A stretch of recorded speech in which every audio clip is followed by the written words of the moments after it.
ನಮಸ್ಕಾರ. ಕೃಷಿ ದೇವೋಭವ ರೈತರ ಕಾರ್ಯಕ್ರಮಕ್ಕೆ ಸ್ವಾಗತ. ನಾನು ರಾಹುಲ್ ದಯಾನ್.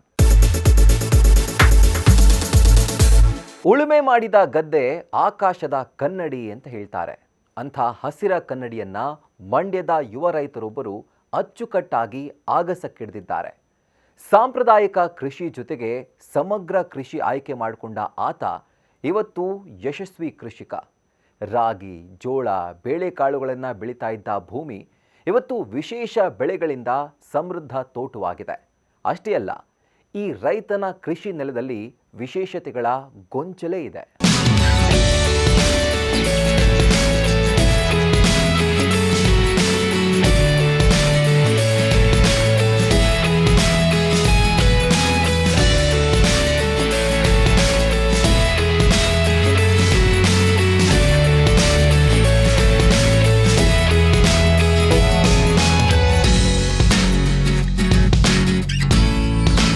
ಹಸಿರಿನ ರತ್ನಗಂಬಳಿ ಮೇಲೆ ನಡೆಯೋ ಹೆಜ್ಜೆ ಸಾವಿರಾರು ಯುವ ರೈತರಿಗೆ ಮಾದರಿಯಾಗುವ ಒಬ್ಬ ಯುವ ರೈತನ ಹೆಜ್ಜೆ.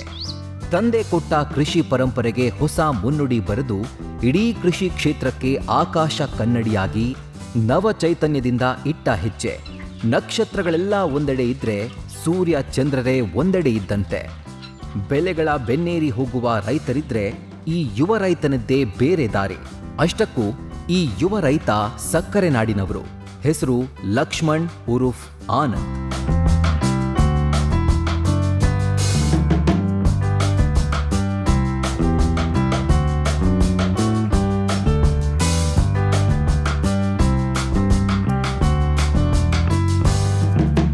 ಹಚ್ಚ ಹಸಿರಾಗಿ ಕಾಣ್ತಿರುವ ಈ ತೋಟ ಈ ಹಿಂದೆ ಭರಣಿ ಮಳೆಯಲ್ಲಿ ಬಿತ್ತಿದ್ರೆ ಧರಣಿಯಲ್ಲಿ ಧಾನ್ಯ ಅನ್ನುವಂತೆ ಬರೀ ರಾಗಿ, ಉರುಳಿಯಂಥ ಬೆಳೆಗಳಿಗೆ ಸೀಮಿತವಾಗಿದ್ದ ಜಮೀನಾಗಿತ್ತು.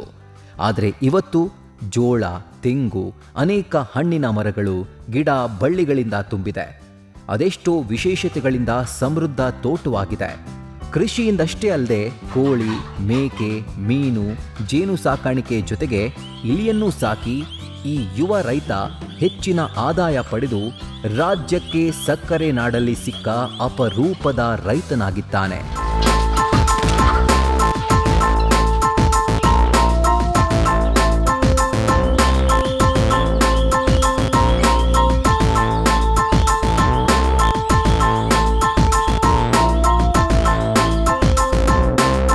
ಮಂಡ್ಯ ಜಿಲ್ಲೆ ನಾಗಮಂಗಲ ತಾಲೂಕಿನ ಅಣಕನಹಳ್ಳಿ ಗ್ರಾಮದ ಯುವ ರೈತ ಈ ಲಕ್ಷ್ಮಣ್. ಇವರ ತಂದೆ 4 ಎಕರೆ ಜಮೀನು ಮಾಡಿದ್ರು. 20 ವರ್ಷಗಳ ಹಿಂದೆ ಇದೇ ಜಮೀನಲ್ಲಿ ತೆಂಗಿನ ಗಿಡಗಳನ್ನ ನೆಟ್ಟಿದ್ರು. ಆಗ ಕೃಷಿ ಮೇಲೆ ದಾಸ್ಯ ಹೆಚ್ಚಾಗಿ ಲಕ್ಷ್ಮಣ್ ಹೈಸ್ಕೂಲ್ ಬಿಟ್ಟು ಕೃಷಿಗೆ ಇಳಿದ್ರು. ಇದೇ 4 ಎಕರೆ ಪೈಕಿ 2 ಎಕರೆ ಲಕ್ಷ್ಮಣ್ಗೆ ಸಿಕ್ಕಿತ್ತು. ಅಲ್ಲಿಂದ ಶುರುವಾಗಿದ್ದೆ ಈ ಸಮಗ್ರ ಕೃಷಿ ಕ್ರಾಂತಿ. ಸಮಗ್ರ ಕೃಷಿ ಅಂದರೆ ಮೊದಲು ತೆಂಗು ಇದೆ. ಅದ್ರ ತೆಂಗಿನ ಮರಕ್ಕೆ ಏಲಕ್ಕಿ ಮೆಣಸು ಹಾಕಿದ್ದೀವಿ, ಮರಕ್ಕೆ ಹಬ್ಲಿಕ್ಕೆ. ಅದ್ರ ಮಧ್ಯ ಏಲಕ್ಕಿ ಹಾಕಿದ್ದೀವಿ. ಅದ್ರ ಮಧ್ಯ ಲೈನಲ್ಲಿ ಬಾಳೆ ಹಾಕಿದ್ದೀವಿ. ಆ ಥರ ಹಂಗೆ ಒಂದರಲ್ಲಿ 4 ಕ್ರಾಪ್ ಮಾಡಿ ಬೆಳೆ ಮಾಡಿದ್ದೀವಿ ಸರ್. ಗ್ರೀನ್ ಟೀ, ಈಗ ಮಸಾಲ ಮಾಮೂಲಿ ಟೀ ಕುಡಿತೀವಿ, ಅದೆಲ್ಲ ಕೆಮಿಕಲ್ ಇರುತ್ತೆ. ಇದು ನಾವು ನ್ಯಾಚುರಲಾಗಿ ನಮ್ಮಲ್ಲೇ ಆದಂಥ ಸೊಪ್ಪನ್ನು ಅದು ಬೆಳ್ಕೊಂಡು ಗ್ರೀನ್ ಟೀ ಮಾಡ್ಕೊಳ್ಳೋದು. ಲೆಮನ್ ಗ್ರಾಸ್ ಅಂದ್ಬಿಟ್ಟು ಅದು ಬೆಳ್ಕೊಂಡು ನಾವೇ ಅದನ್ನ ಸೊಪ್ಪು ಜೊತೆ ಒಂದು ಏಲಕ್ಕಿ ಕಾಯಿ ಹಾಕಿದರೆ ಒಳ್ಳೆ ಫ್ಲೇವರ್ ಇರುತ್ತೆ, ಒಳ್ಳೆ ಆರೋಗ್ಯಕ್ಕೂ ಒಳ್ಳೆಯದು. ಅದನ್ನು ಕುಡಿತಾ ಇರ್ತೀವಿ ಸರ್. ಮತ್ತು ಒಂದು ಮಸಾಲೆ ಗಿಡ ಇದೆ, ಅದು ಗರಂ ಮಸಾಲ ಅಂತಲೇ ಹೇಳ್ಬೋದು. ಒಂದ್ಸರಿ ಅದು ಬಾಯಿಗೆ ಹಾಕಿದರೆ ಚಕ್ಕೆ, ಲವಂಗ, ಮೆಣಸು, ಏಲಕ್ಕಿ ಇಷ್ಟನ್ನು ಬಾಯಿಗೆ ಹಾಕಿ ತಿಂದೋ ಅಷ್ಟು ಟೇಸ್ಟ್ ಇರುತ್ತೆ ಸರ್ ಅದು ಮಸಾಲೆ ಗಿಡ. ತೆಂಗು ಇದೆ ಸರ್, ಅಡಿಕೆ ಇದೆ, ಮತ್ತು ಬಾಳೆ ಇದೆ. ಬಾಳೆ ಇದೆ, ಮತ್ತು ನಾವು ತೆಂಗು ಎಲ್ಲ ಕೊಬ್ಬರಿ ಮಾಡ್ತೀವಿ. ಅದರಿಂದ ಮೆಣಸು ಇದೆ. ಮಾಮೂಲಿ ಮನೆ ಮೇಜರ್ಗೆ ಡ್ರ್ಯಾಗನ್ ಫ್ರೂಟು, ಹಣ್ಣಿಂಗು, ಸಪೋಟೊ, ಬಟರ್ ಫ್ರೂಟು, ಸೀತಾಫಲ, ಮ್ಯಾಂಗೋ, ಸಪೋಟೊ, ಇಷ್ಟು ರಾಮಫಲ, ಇಷ್ಟು ಐಟಮ್ ಇದೆ ಸರ್ ಅದು ಹಣ್ಣು. ಈ ರೈತನ ಕೃಷಿ ಚಟುವಟಿಕೆಗೆ ಬಂಡವಾಳವನ್ನ ತಂದುಕೊಡುವ ಮತ್ತೊಂದು ಉದ್ಯಮ ಇಲಿ ಸಾಕಾಣಿಕೆ. ನೋಡೋಕೆ ಥೇಟ್ ಮೊಲದಂತೆ ಕಾಣುವ ಈ ಇಲಿ ಬೆಲೆ ನೂರಾರು ರೂಪಾಯಿ ಇರುತ್ತೆ. ಅಷ್ಟಕ್ಕೂ ಈ ಇಲಿ ಸಾಕಾಣಿಕೆ ಯಾಕಾಗಿ, ಏನಿದ್ರ ಪ್ರಯೋಜನ, ಪ್ರತಿ ಡೀಟೇಲ್ ಅನ್ನು ಲಕ್ಷ್ಮಣ್ ಅವರೇ ಕೊಡ್ತಾರೆ ಕೇಳಿ. ವೈಟ್ ರ್ಯಾಟ್ ಅಂದ್ಬಿಟ್ಟು ಬಿಳಿ ಇಲ್ಲಿ ಗಿನಿಯಾ ಪಿಗ್ ಅಂದ್ಬಿಟ್ಟು ಬಿಳಿ ಇಲ್ಲಿ ಫಾರಮ್ ಇದೆ. ಅದು ಲ್ಯಾಬ್ ಟೆಕ್ನಿಷಿಯನ್ ಅಂದ್ಬಿಟ್ಟು ಹೊರಗಡೆ ಕಳಿಸ್ತೀನಿ. ಹೈದ್ರಾಬಾದು, ಡೆಲ್ಲಿ, ಪೂನಾ, ತುಮಕೂರು, ಬೆಂಗಳೂರು ಈ ಕಡೆ ಎಲ್ಲ ಲ್ಯಾಬ್ ಟೆಕ್ನಿಷಿಯನ್ಗೆ ಹೋಗುತ್ತೆ. ಅಂದರೆ ಯಾವುದೇ B form, M form, MBBS ಯಾವುದೇ ಎಜುಕೇಷನ್ ಮಾಡಬೇಕು ಅಂದರೆ ಈ ಪ್ರಾಣಿ ಮೇಲೆ ಪ್ರಯೋಗ ಮಾಡ್ತಾರೆ. ಆಮೇಲೆ ಯಾವುದೇ ಮನುಷ್ಯನಿಗೆ ಕೊಡೋ ಮೆಡಿಷನ್ ಮೊದಲು ಈ ಪ್ರಾಣಿ ಕೊಟ್ಟು ಪ್ರಯೋಗ ಮಾಡ್ತಾರೆ. ಈ ಪ್ರಾಣಿಲಿ ಅಷ್ಟು ಇದಿದೆ ಸರ್, ಅದಕ್ಕೋಸ್ಕರ ಚೂಸ್ ಮಾಡಿದ್ವಿ. ಆ ಪ್ರಾಣಿ ಏನಕ್ಕೆ ಚೂಸ್ ಮಾಡಿದ್ವಿ ಅಂದರೆ, ಒಂದು ದಿವಸ ಅವತ್ತು ಹುಟ್ಟಿದ ತಕ್ಷಣ ಅಂದರೆ 10 ನಿಮಿಷದಲ್ಲಿ ಎದ್ದು ಓಡಾಡುತ್ತೆ. ಅಂದರೆ ಒನ್ ಡೇಲಿ ಮೇವು ತಿನ್ನುತ್ತೆ, ಅಷ್ಟು ಫಾಸ್ಟ್ ಇದೆ ಆ ಮರಿ. ಅಂದರೆ 3 ಪ್ರಾಣಿಯಿಂದ ಕ್ರಾಸ್ ಮಾಡಿದಂಥ ಬ್ರೀಡ್ ಇದು. ಅಂದರೆ ಹಂದಿ, ಮೊಲ, ಇಲಿ ಈ 3 ಪ್ರಾಣಿನ ತೆಗೆದು ಚೂಸ್ ಮಾಡಿ ಇದನ್ನ ಬ್ರೀಡಿಂಗ್ ಮಾಡಿರೋಂಥ ಗಿನಿಯಾ ಪಿಗ್ ಅಂದ್ಬಿಟ್ಟು ಇದಕ್ಕೆ ಒಂದು ಹೆಸರಿಟ್ಟಿದ್ದಾರೆ. ಆ ಪ್ರಾಣಿ ನಾವು ಸಾಕ್ತಾ ಇದ್ದೀವಿ ಸರ್. ಅದು ಲ್ಯಾಬ್ ಟೆಕ್ನಿಷಿಯನ್ಗೆ ಹೋಗುತ್ತೆ. ಈ ಇಲಿಯ ಬೆನಿಫಿಟ್ ಅನ್ನ ಕಂಡುಕೊಂಡ ಲಕ್ಷ್ಮಣ್ ಅವರು ಈ ಇಲಿ ಸಾಕಾಣಿಕೆಗೆ ಮುಂದಾಗಿದ್ದಾರೆ. ಅಷ್ಟಕ್ಕೂ ಇದರ ಬಿಸ್ನೆಸ್ ಹೇಗೆಲ್ಲ ನಡೆಯುತ್ತೆ, ಮಾರ್ಕೆಟಿಂಗ್ ಹೇಗೆ, ಆದಾಯ ಎಷ್ಟಿರುತ್ತೆ ಇಲ್ಲಿ ಕೇಳಿ. ಸರ್ ಇವಾಗ 450 ರೂಪಾಯಿ ಒಂದು ಪೀಸ್, ಒಂದು ತಿಂಗಳು ಮರಿ 450 ರೂಪಾಯಿ ಹೋಗ್ತಾ ಇದೆ ಸರ್. ಅಂದರೆ ಎಲ್ಲ ಸಾಕೋದು ಕಷ್ಟ ಇದೆ. ಅಂದರೆ ಅದು ಮಾರ್ಕೆಟಿಂಗ್ ಲ್ಯಾಬ್ ಕಾಂಟ್ಯಾಕ್ಟ್ ಇದ್ದರೆ ಮಾತ್ರ ಸಾಕ್ಬೋದು. ಆಡು ಕುರಿ ಥರ ಎಲ್ಲರೂ ಸಾಕೋಕ್ಕಾಗಲ್ಲ. ಅದು ಮೇಯ್ನ್ ಅಂದರೆ ಮೋಸ ಹೋಗೋರು ಜಾಸ್ತಿ ಇರ್ತಾರೆ, ವಿಡಿಯೋ ನೋಡಿ ಮೋಸ ಹೋಗೋರು ಜಾಸ್ತಿ ಇರ್ತಾರೆ. ಇದೊಂದು ತಿಳ್ಕೊಳ್ಳಿ ಅಂತ ಹೇಳ್ತಾ ಇದ್ದೀನಿ. ಎಲ್ಲ ಸಾಕ್ತಾರೆ ಅಂದ್ಬಿಟ್ಟು ಸಾಕೋಕ್ಕಾಗಲ್ಲ ಸರ್. ಅದು ಟ್ರೈನಿಂಗು ಬೇಕು, ವಿತ್ತು ಅದು ಮಾರ್ಕೆಟಿಂಗ್ ಮೇಯ್ನ್ ಬೇಕು ಸರ್. ಆಡು ಕುರಿ ಥರ ಯಾವಾಗ ಬೇಕೋ ಹೋಗಿ ಮಾರೋಕ್ಕಾಗಲ್ಲ. ಅದೇ ಲ್ಯಾಬ್ ಟೆಕ್ನಿಷಿಯನ್ ಬಿಟ್ಟರೆ ಬೇರೆದಕ್ಕೆ ಯಾವುದು ಯೂಸ್ ಆಗ್ತಾಯಿಲ್ಲ ಸರ್. ಒಂದು 150 ಪೇರೆಂಟ್ಸ್ ಇದೆ ಸರ್. ಪ್ರತಿ ತಿಂಗಳು ಒಂದು 50 ಹೋಗ್ತಾ ಇದೆ ಸರ್. ಮಂತ್ಲಿ ನಮಗೊಂದು 25,000 ಬರ್ತಾಯಿದೆ. ಒಂದು 7,000 ಖರ್ಚು ಅವರು ಒಂದು 20,000 ಉಳ್ಕೊತಾ ಇದೆ ಸರ್ ತಿಂಗಳಲ್ಲಿ. ಇಲಿ ಸಾಕಾಣಿಕೆಯಲ್ಲಿ ಪ್ಲೇಸು ಒಳ್ಳೆ ವಾತಾವರಣ ಇರಬೇಕು, ಒಳ್ಳೆ ಗಾಳಿ ಇರಬೇಕು. ಅದಕ್ಕೋಸ್ಕರ ಮೇವು, ಕುದುರೆ ಮೆಂತ್ಯ ಮಸಾಲೆ ಬೆಳ್ಕೋಬೇಕು. ಮತ್ತು ಜೋಳ ಕಡ್ಡಿ, ಎಳೆ ಕಡ್ಡಿ ಆಗಿರಬೇಕು, ಮಿಸ್ಕಿನ್ ಜೋಳ ಕಡ್ಡಿ ಅಂಥದ್ದು ಆದರೂ ಮಾತ್ರ ಅದನ್ನ ಬೆಳೆಯೋಕ್ಕೆ ಸಾಧ್ಯ ಸರ್. ಮೇಂಟೆನೆನ್ಸು ಮನುಷ್ಯಂಗೆ ಎಷ್ಟು ರೋಗ ಬರುತ್ತೆ ಅಷ್ಟು ರೋಗ ಆ ಪ್ರಾಣಿಗೆ ಬರುತ್ತೆ ಸರ್. ಅಂದರೆ ಅಲರ್ಜಿ ಇರ್ಬೋದು, ಹಾರ್ಟ್ ಅಟ್ಯಾಕ್ ಇರ್ಬೋದು, ಮತ್ತು ಸ್ಲೋಕ್ ಹೊಡೆಯುತ್ತೆ. ಇಷ್ಟು ರೋಗಗಳು ಅದಕ್ಕೆ ಮನುಷ್ಯಂಗೆ ಎಷ್ಟು ರೋಗ ಬರುತ್ತೆ ಅಷ್ಟು ರೋಗಗಳು ಬರುತ್ತೆ ಸರ್. ಕೆಲವೊಂದು ಲ್ಯಾಬ್ನವರು ಸ್ಪಾಟ್ಗೆ ಬಂದು ಎತ್ಕೊಂಡು ಹೋಗ್ತಾರೆ. ಕೆಲವೊಂದು ಲ್ಯಾಬ್ನವರು ಬುಕ್ಕಿಂಗ್ ಮಾಡ್ತಾರೆ, ಏರ್ಪೋರ್ಟ್ಗೆ ಹಾಕ್ಬೇಕು. ಡೆಲ್ಲಿಗೆ ಪಾಲ್ಟಿಗಳೆಲ್ಲ ಏರ್ಪೋರ್ಟ್ಗೆ ಹಾಕ್ಸ್ಕೊಂಡು ಏರ್ಪೋರ್ಟಿಂದ ಎತ್ಕೊಂಡು ಹೋಗ್ತಾರೆ ಸರ್. ಅಂದರೆ ಟ್ರಾನ್ಸ್ಪೋರ್ಟ್ ಚಾರ್ಜ್ ಎಲ್ಲ ನಮಗೆ ಹೇಳಿರ್ತಾರೆ, ಕೊರಿಯರ್ ಮುಖಾಂತರ ಅದು ಹೊಂಟೋಗುತ್ತೆ ಸರ್. ಈ ಕ್ರಾಸ್ ಬ್ರೀಡ್ ಇಲಿಗಳ ಸಾಕಾಣಿಕೆಗೆ ಅಂತಲೇ ಲಕ್ಷ್ಮಣ್ ತುಂಬಾ ಕೇರ್ ತಗೊಂಡಿದ್ದಾರೆ. ಒಂದು ಸಪರೇಟ್ ರೂಮ್ ವ್ಯವಸ್ಥೆ ಮಾಡಿ ಅವುಗಳಿಗಂತಲೇ ಸ್ಪೆಷಲ್ ಫುಡ್ ಕೂಡ ಅರೇಂಜ್ ಮಾಡಿದ್ದಾರೆ. ಅವುಗಳ ಸ್ಪೆಷಲ್ ಫುಡ್ ಏನೇನು ಗೊತ್ತಾ? ಇಲಿ ಸಾಕಾಣಿಕೆನೇ ಒಂದು ಇದು ಬರುತ್ತೆ ಚಕ್ಕೆ ಬುಸ, ಕಡಲೆ ಒಟ್ಟು ಮತ್ತು ಕಡಲೆಕಾಯಿ ಹಿಂಡಿ, ಇದನ್ನು 3 ಹಾಕಿ ಮತ್ತು ಅದಕ್ಕೆ ಪ್ರೋಟೀನ್ ಪೌಡರ್ ಬರುತ್ತೆ. ಪ್ರೋಟೀನ್ ಪೌಡ್ರ್ ಹಾಕ್ತೀವಿ.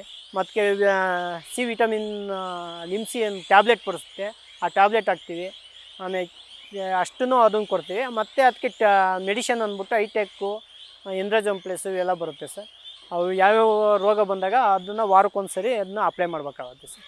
ತಿಂಡಿ ಜೊತೆನೇ ಕೊಡ್ಬೇಕು. ಮತ್ತು ಅದಕ್ಕೆ ಫುಡ್ ಬಂದು ಜೋಳದ ಗರಿ ಬರುತ್ತಲ್ಲ, ಆ ಜೋಳ ಮಿಸ್ಕಿನ್ ಜೋಳ ಬರುತ್ತಲ್ಲ ಅದನ್ನು ಮೇವಾಗಿ ಕೊಡ್ತೀವಿ. ಕುದುರೆ ಮೆಂತ್ಯ ಮೇಜರಾಗಿ ಇರಲೇಬೇಕು. ಇನ್ನು ಈ ಕೃಷಿ ಭೂಮಿಯಲ್ಲಿ ಇಸ್ರೇಲ್ ಮಾದರಿಯ ಮೀನುಗಾರಿಕೆ ಕೃಷಿ ಅಳವಡಿಕೆ ಇದೆ. ಈ ಮೀನಿನಿಂದಲೇ ಜೀವಾಮೃತ ಗೊಬ್ಬರ ತಯಾರಿಕೆ ಮಾಡಿಕೊಳ್ತಾರೆ. ಇಸ್ರೇಲ್ ಮಾದರಿ ಮೀನು ಸಾಕಾಣಿಕೆಗೆ 7 ಲಕ್ಷದಷ್ಟು ಖರ್ಚಾಗಿದ್ದು 40% ಕೃಷಿ ಇಲಾಖೆ ಸಬ್ಸಿಡಿ ಸಿಕ್ಕಿದೆ. ಸರ್ಕಾರದ ಕೃಷಿ ಇಲಾಖೆ ಸವಲತ್ತುಗಳು ಉತ್ತಮ ಕೃಷಿ ಮಾಡಲು ಕಾರಣವಾಗಿದೆ. ಮೀನು ಸಾಗಾಣಿಕೆ ಮಾಡ್ತಾ ಇದ್ದೀನಿ. ಮತ್ತು ನರ್ಸರಿಗೋಸ್ಕರ ಬಯೋಫ್ಲೆಕ್ ಅಂದ್ಬಿಟ್ಟು ಇಸ್ರೇಲ್ ಮಾದರಿಯಲ್ಲಿ ಮಾಡಿದ್ದೀನಿ. ಇಸ್ರೇಲ್ ಮಾದರಿ ಅಂದರೆ ಮಾಮೂಲಿ ಮೀನು ಸಾಕೋದು ಎಲ್ಲರೂ ಸಾಕ್ತಾರೆ ಸರ್. ಕೃಷಿ ಹೊಂಡ ಸಾಕ್ತಾರೆ, ಕೆರೆ, ಕಟ್ಟೆ, ಬಾವಿ ಇವೆಲ್ಲ ಮಾಮೂಲಿ ಸಾಕ್ತಾರೆ. ಅದರಲ್ಲಿ ಏನಪ್ಪ ಅಂದರೆ ನೀರನ್ನು ಆಕ್ಸಿಜನ್ ಕೊಟ್ಟು 1,000 500 ಸಾಕೋ ಜಾಗದಲ್ಲಿ 2,000 ಸಾಕ್ಬೋದು. ಅಷ್ಟು ಕ್ರೌಡಲ್ಲಿ ಸಾಕಿದರೆ ಏನೂ ಆಗೋಲ್ಲ. ಆಮೇಲೆ ಕಡೆ ಸ್ಲಜ್ ಬಂದಿದೆಲ್ಲ ಹೊರಗಡೆ ತೆಗಿಬೋದು. ಔಟ್ಪುಟ್ಟು ನೀರು ತೆಗೆದು ಒಳಗಡೆ ಇನ್ಪುಟ್ ಮಾಡಿ ಫಿಲ್ಟ್ರ್ ಮಾಡೋಕ್ಕೆ ಈಸಿ ಆಗುತ್ತೆ. ಅದರಿಂದ ಆಕ್ಸಿಜನ್ ಕೊಡೋದ್ರಿಂದ ಜಾಸ್ತಿ ಸಾಕ್ಬೋದು. ಈಗ 1,000 ಸಾಕೋ ಜಾಗದಲ್ಲಿ ಒಂದು 3,000 ಸಾಕ್ಬೋದು ಅದೇ ಜಾಗದಲ್ಲಿ. ಆ ಥರ ಹೈಟೆಕ್ಕಾಗಿ ಮಾಡಿರೋದು ಸರ್. ಅದ್ರ ಒಳಗಡೆ ರೌಂಡ್ ನೆಕ್ ಅದು ಮಾಡಿ ಅದನ್ನು ಮಾಡಿ ಚೇಂಬರ್ ಮಾಡಿ, ಆ ಚೇಂಬರಲ್ಲಿ ಗಲೀಜು ಮಾತ್ರ ಹೋಗ್ಬೇಕು, ಮೀನು ಮರಿ ಯಾವುದು ಹೋಗ್ದಂಗೆ ಮಾಡಿ ಔಟ್ಪುಟ್ಟು ಗಲೀಜು ಮಾತ್ರ ಔಟ್ಪುಟ್ ಕೊಟ್ಟು ಮಾಡಿರೋಂಥದ್ದು ಸರ್. ಯೂರಿನು ಮತ್ತು ಅದ್ರ ಬಾತ್ರೂಮ್ಸ್ ಎಲ್ಲ ಹೊರಗಡೆ ತೋಟಕ್ಕೆ ಹೋಗುತ್ತೆ ಸರ್. ಅದು ಗೊಬ್ಬರದ ನೀರು ಒಳ್ಳೆ ತೋಟಕ್ಕೆ ಆಗುತ್ತೆ. ಹಸು, ಎಮ್ಮೆ, ಇಲಿ, ಮೀನಿನ ಜೊತೆಗೆ ನಾಟಿ ಕೋಳಿ, ಟರ್ಕಿ ಕೋಳಿ ಸಾಕಾಣಿಕೆಯನ್ನು ಲಕ್ಷ್ಮಣ್ ಅವರು ಮಾಡ್ತಿದ್ದಾರೆ. ಜೇನು ಸಾಕಾಣಿಕೆಯು ಇವರ ಕೃಷಿಯಲ್ಲಿ ಕಾಣಬಹುದು. ಬಾಯಾರಿಕೆಯಾಗೋ ಮುಂಚೆ ಬಾವಿ ತೋಡ್ರಿ ಅನ್ನುವಂತೆ ಲಕ್ಷ್ಮಣ್ ಅಡ್ವಾನ್ಸ್ ಟೆಕ್ನಾಲಜಿ ಬದಲಾಗೋದನ್ನ ಕಂಡು ಟೆಕ್ನಾಲಜಿಯನ್ನೂ ಬಳಸಿಕೊಂಡು ಮತ್ತೊಂದು ಹಂತದ ಕೃಷಿಯತ್ತ ಸಾಗಿದ್ದಾರೆ. ಹಾಗಂತ ಸಾವಯವ ಕೃಷಿಯನ್ನ ಮಾತ್ರ ಮರ್ತಿಲ್ಲ. ಜೀವಾಮೃತ, DWDC ಈ ಥರ ಮತ್ತೆ ಮೀನು ಸತ್ತದನ್ನ ಅದನ್ನ ಟಾನಿಕ್ನು ಸಹಿತ ಮಾಡಿದ್ದೀವಿ. ಅದಾಗ ಮೀನು ಸತ್ತೋಯ್ತು ಅಂತ ತಾನು ಬಿಸಾಕೋದ್ಕಿಂತ ಒಂದು ಡ್ರಮ್ಮಲ್ಲಿ ಹಾಕಿ ಅದಕ್ಕೆ ಬೆಲ್ಲ ಹಾಕಿ 45 ದಿವಸ ಅದನ್ನ ಡೈಲಿ ತಿರ್ಸ್ತಾ ಬಂದರೆ ಅದರಲ್ಲೊಂದು ಫಾರ್ಮುಲಾ ಉತ್ಪಾದನೆ ಆಗುತ್ತೆ. ನಾವೇನು ಅಂಗಡಿಲಿ ತರ್ತೀವಿ ಟಾನಿಕ್ಸು, ಆ ಟಾನಿಕ್ಸ್ ಅದರಲ್ಲಿ ಉತ್ಪಾದನೆ ಆಗುತ್ತೆ. ನಾವು ಯಾವುದೇ ಗಿಡಕ್ಕೆ ಹೊಡಿಬೇಕಾದ್ರೆ ಆ ಟಾನಿಕ್ ಬದಲು ಇದನ್ನು ಮಿಕ್ಸ್ ಮಾಡಿ ಗಿಡಕ್ಕೆ ಕೊಡಿದ್ರೆ ಒಳ್ಳೆ ರಿಸಲ್ಟ್ ಇದೆ ಸರ್. ರಾಸಾಯನಿಕ್ಕಿಂತ ಈ ಟಾನಿಕ್ಕು ಇದೆ. ಮತ್ತು DWDC ಅಂದ್ಬಿಟ್ಟು ಆ ಮರ ಸುತ್ತ ಈ ಥರ ಒಂದು 3 ಅಡಿ ಬಿಟ್ಟು ಸುತ್ತ ಒಂದು ಮರಕ್ಕೆ 5 ಲೀಟ್ರ್ ಕೊಟ್ಟರೆ ಎರೆಹುಳು ಸೂಕ್ಷ್ಮಾಣುಜೀವಿಗಳು ಉತ್ಪಾದನೆ ಆಗುತ್ತೆ, ಫಲವತ್ತತೆ ಆಗುತ್ತೆ. ಮತ್ತು ನಮಗೆ ಬೇಕು ಅಂದರೆ ಅದು ಹಸು ಸಗಲಿ, ಎಮ್ಮೆ ಸಗಲಿ ಎಲ್ಲ ಬರುತ್ತಲ್ಲ, ಅದರಲ್ಲಿ ಮಾಮೂಲಿ ಸ್ಲರಿ ಮಾಡ್ಕೊಂಡು ಅದನ್ನು ಸಹಿತ ತೆಂಗಿ ಮರಕ್ಕೆ, ಅಡಿಕೆ, ಇವಕ್ಕೆಲ್ಲ ಬಾಳೆ ಇವಕ್ಕೆಲ್ಲ ಕೊಡ್ತೀವಿ. ಇನ್ನು ಲಕ್ಷ್ಮಣ್ ತೋಟಕ್ಕೆ ಸೋಲಾರ್ ಅಳವಡಿಸಿಕೊಂಡು ಅದರ ಮೂಲಕವೇ ವಿದ್ಯುತ್ ತಯಾರಿಸಿ ಬೋರ್ವೆಲ್ಗೆ ಬಳಸ್ಕೊಳ್ತಾ ಇದ್ದಾರೆ. ಒಟ್ನಲ್ಲಿ 2 ಎಕರೆ ಜಾಗದಲ್ಲಿ ಸಮಗ್ರ ಕೃಷಿ ಮೂಲಕ ಉತ್ತಮ ಆದಾಯ ಮಾಡ್ತಿದ್ದಾರೆ. ವಾರ್ಷಿಕ 6 ಲಕ್ಷಕ್ಕಿಂತಲೂ ಹೆಚ್ಚಿಗೆ ಆದಾಯವನ್ನ ಈ ಕೃಷಿಯಿಂದಲೇ ಪಡಿತಾ ಇದ್ದಾರೆ. ಇನ್ನು ಮಗನ ಕೃಷಿ ಕಂಡು ತಂದೆ ಕೂಡ ಖುಷಿಯಾಗಿದ್ದಾರೆ. ಪರವಾಗಿಲ್ಲ, ಹಿಂದೆ ಬರೀ ರಾಗಿ ಬೆಳ್ಕೊಂಡಿದ್ದೆ, ಈಗ ತೆಂಗು ಎಲ್ಲ ಬೆಳೆದ್ರಿಂದ ಕೊಬ್ಬರಿಕಾಯ್ಕೆ ಅವೆಲ್ಲ ಪರವಾಗಿಲ್ಲ, ಒಳ್ಳೆ ಬೆಲೆ ಸಿಗುತ್ತೆ. ಶ್ರಮ ಮಾಡಿದ್ರೂ ಯಾವುದಾದ್ರೂ ಪ್ರತಿಫಲ, ಸುಮ್ಮನೆ ಏನು ಮಾಡ್ದಲೇ ಪ್ರತಿಫಲ ಆಗಲ್ಲ. ತೋಟ ನೋಡೋಕೆ ಖುಷಿ ಆಗುತ್ತೆ, ತೋಟ ಆದಷ್ಟು ಚೆನ್ನಾಗಿದೆ. ಆರಂಭ ಕೆಟ್ಟರೂ 6 ತಿಂಗಳ ಅಂಬಲಿಗೆ ಮೋಸ ಇಲ್ಲ ಅನ್ನುವಂತಿದೆ ಲಕ್ಷ್ಮಣ್ ಅವರ ಕೃಷಿ ಕಾರ್ಯ. ಈರುಳ್ಳಿಲಿ ಬಂದ ಲಾಭ ಬೆಳ್ಳುಳ್ಳಿಲಿ ಹೋಗ್ಬಾರ್ದು ಅಂತ ಸಮಗ್ರ ಕೃಷಿ ಮಾಡ್ತಾ ಪ್ರಾಣಿ ಪಕ್ಷಿಗಳನ್ನ ಸಾಕ್ತಾ ಅತ್ತ ಕೃಷಿಯಿಂದ ಇತ್ತ ಪ್ರಾಣಿ ಪಕ್ಷಿಗಳಿಂದ ಒಳ್ಳೆಯ ಲಾಭ ಮಾಡ್ತಾ ಇತರ ಯುವ ರೈತರಿಗೆ ಸ್ಫೂರ್ತಿಯಾಗಿದ್ದಾರೆ. ಇಲ್ಲಿಯವರೆಗೂ ಮಕ್ಕಳ ಕೈನಲ್ಲಿ ಆಡಿದ್ದ ಈ ಕೃಷಿ ಭೂಮಿ ತಾಯಿ ಈಗ ಮೊಮ್ಮಕ್ಕಳ ಕೈನಲ್ಲಿ ಹಸಿರ ವೈಭವದಿಂದ ಮೆರಿತಾ ಇದ್ದಾಳೆ.